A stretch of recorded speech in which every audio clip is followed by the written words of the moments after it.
I am here today to tell you a little bit about my new record.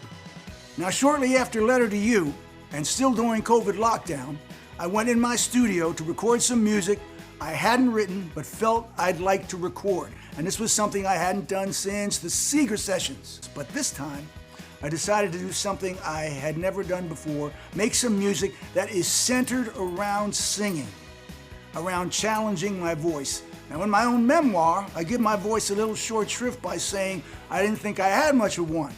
But once I started on this project, after listening to some of the things we cut, I thought, my voice is badass. I'm 73 years old, I'm kicking ass, I'm a good old man.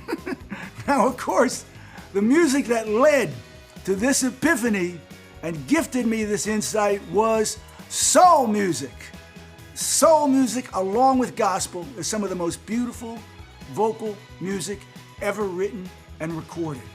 So I went back and I revisited Smokey Robinson and David Ruffin and Jerry Butler, Levi Stubbs, Sam Moore, Tyrone Davis, William Bell, The Supremes with Diana Ross singing. I put my own spin on the singing, and my team mastered and sonically modernized some of the most beautiful songs in the American pop songbook.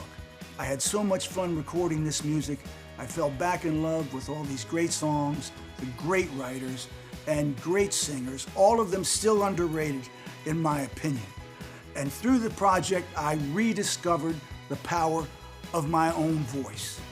Now, I hope you have as much fun listening to this music as I did recording it. The name of the record is Only the Strong Survive.